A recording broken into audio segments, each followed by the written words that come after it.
Alright, slow day today at work.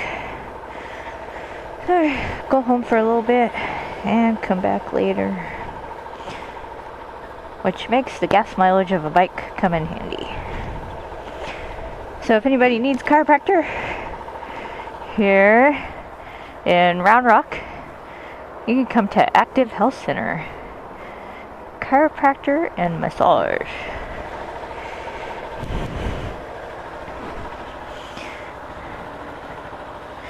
Alright, so I got the camera in a different spot.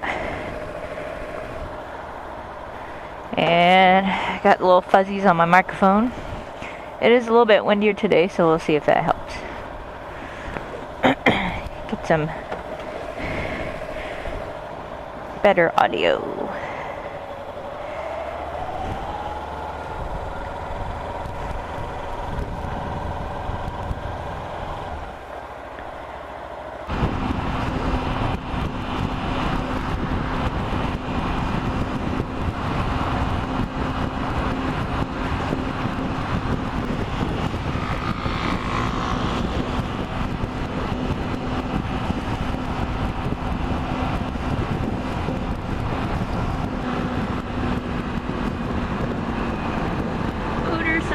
Everywhere.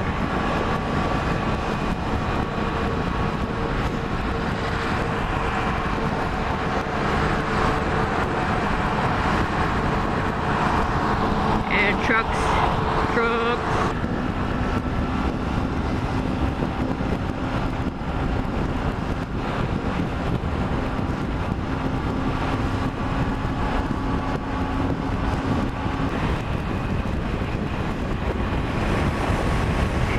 GoPro's still alive.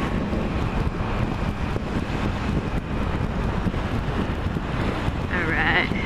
Guess I should start talking about my California trip.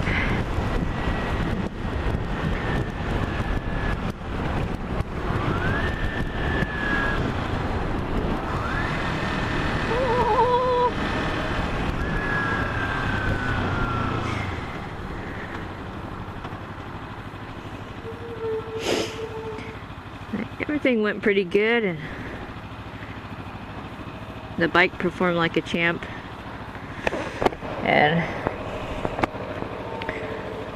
But of course, probably the one thing about this bike that you could probably figure out that affected me in the end was the weight. And before I left, I watched the weather. Everything was looking good. New Mexico, Arizona, it says 10, 50 mile an hour winds. No problem, I can handle that. So, first day was pretty uneventful. Left at sunrise. There was an accident right after the exit that I needed. So, right off the bat, or an hour later, end up having a 30-minute delay. Trying to hold up the bike and traffic jelly on the freeway, and so thank goodness I didn't have to change my route or anything, as I was everybody was being diverted at the exit that I needed. So I was like, okay, maybe that's the one big issue. I'm good to go now. So when I was hour and a half, 2 hours in, make coffee stop and fill her up, leaving San Antonio, hitting the I-10. Pretty boring, uneventful day. It took me 12 hours just to get out of Texas, and stayed at La Quinta in Las Cruces.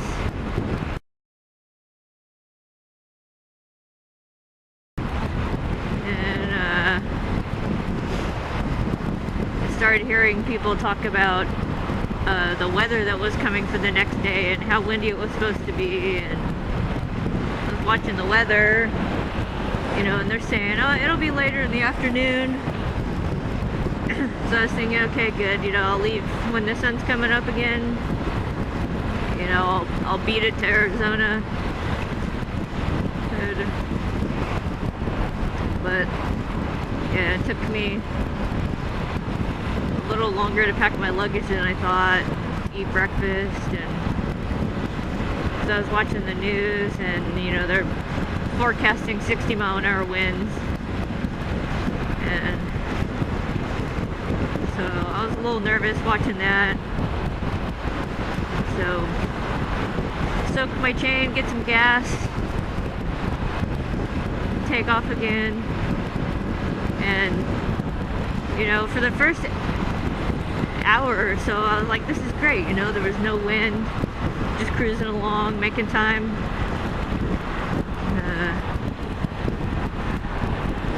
And next thing you know, here comes the wind. It ended up getting pretty bad pretty quickly. I'm out in the middle of nowhere. Like,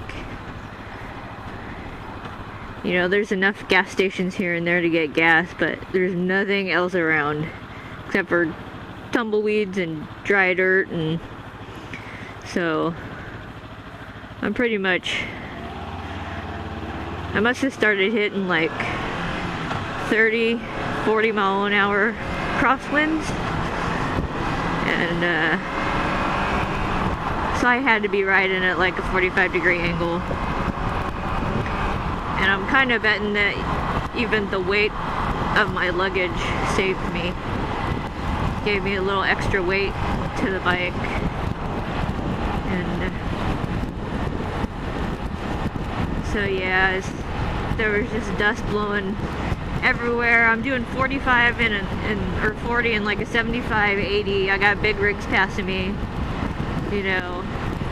And I was kind of thinking, I was like, oh my god, you know, I was wishing somebody, I was just getting so tired and the head buffeting.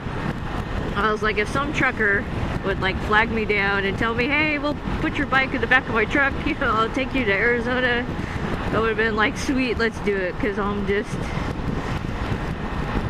yeah, the energy that it took to keep the bike up, and yeah, the wind against my head, you know, and I'd see all these trucks and, you know, bigger bikes passing me no problem, big cruiser bikes.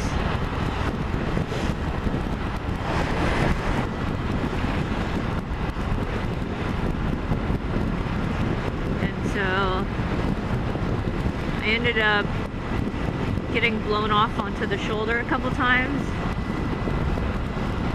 and didn't really, like, just completely let off the throttle,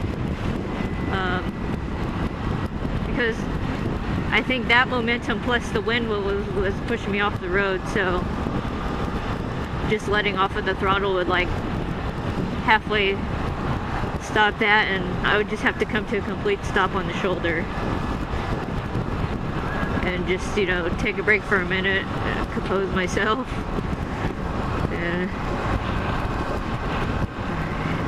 take a break here, stop at my Baskin Robbins, get some lunch.